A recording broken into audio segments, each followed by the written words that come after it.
Hey everybody, welcome back to Empress Empathic. Today I have something truly special lined up for you. I'm going to dive deep into the world of astrology, but with a twist. We're going to explore the Gemini zodiac sign. And guess who's going to help us understand it a bit better? None other than the legendary Tupac Shakur.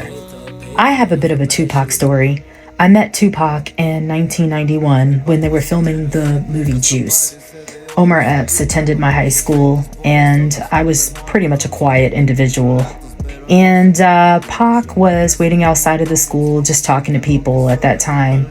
We spoke very briefly. He was very funny, very charismatic, very nice, and I was in a rush. So that was my experience. When he passed away, during that time, I was with a traveling choir, and we were in Paris, France, and it was incredible, his impact on the world, because everybody there was visibly shaken. We cried. It was a moment in history we'll never forget.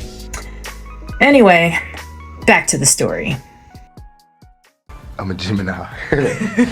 Me being a Gemini, I am the classic case of a Gemini. You know what I mean? No, what does that mean? It means that I'm quiet, I could be calm, quiet, and very into my work, and totally focused and totally disciplined, and boring.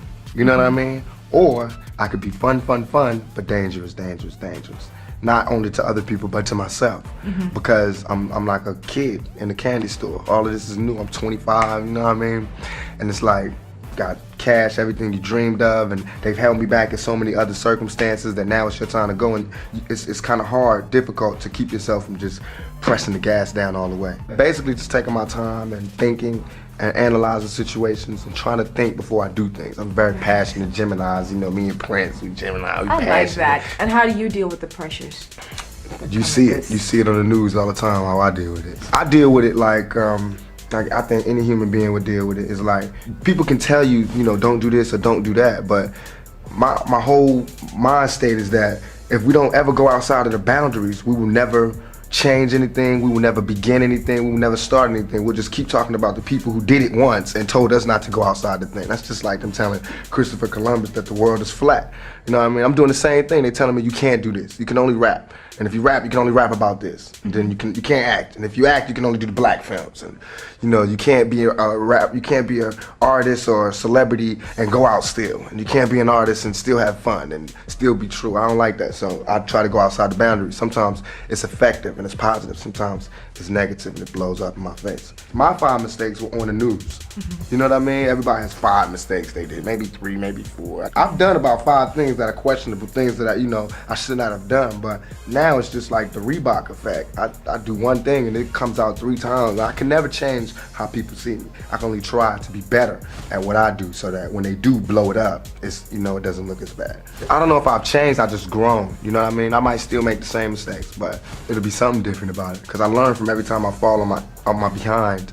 I learn on, like, you know, there's something there, watch out for the banana peel and the floor is slippery, but you still don't know everything. Like, I might know not to walk on the floor because I might slip, but I don't know not to touch the electric socket and I get shocked, you know what I mean? So the only way you can learn is hands-on, you know, and sometimes that's shocking and it hurts, but sometimes you put your hand on something good like money or, you know, gold or a reward or an album or some good material or a good movie from taking that same chance that got you in trouble. Life is funny, ain't it?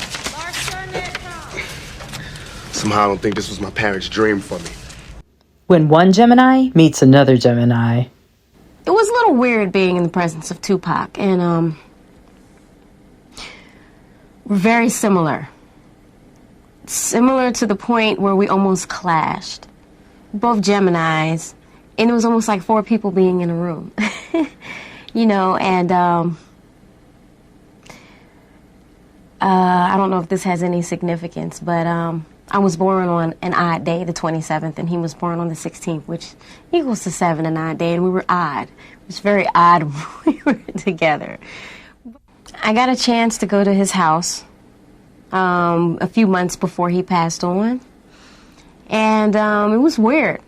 It was a very weird experience because everything that was in my cabinets was in his cabinets.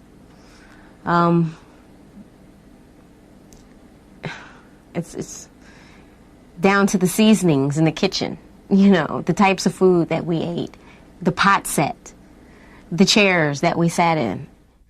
I look at the way his life was, and I don't know, I see a lot of that in me. Geminis are adaptable. We're quick to adjust to changing circumstances. We are excellent communicators. We are the natural conversationalists, and we could talk to literally anybody, from kings and queens to anybody from the hood. We're versatile. Geminis have a wide range of interests and talents, many of which are shocking to individuals. We can seem intellectual one minute and then bust a verse and write a track and do coding the next. We're curious. We have a constant thirst for knowledge and new experiences, and we definitely have that dual nature.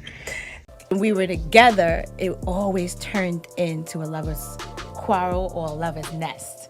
Because he's a Gemini. All I know is Geminis.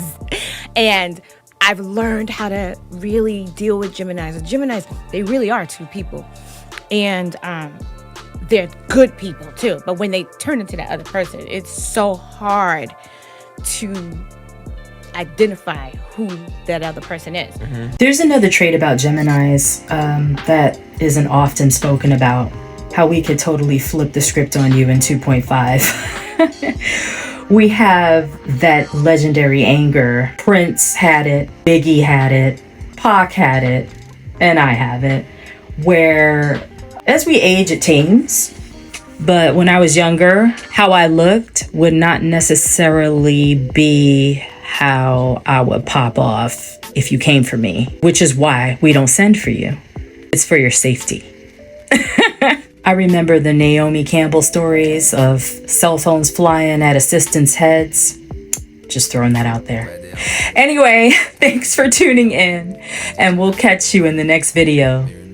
Stay true to your astrological selves, Geminis. We love you.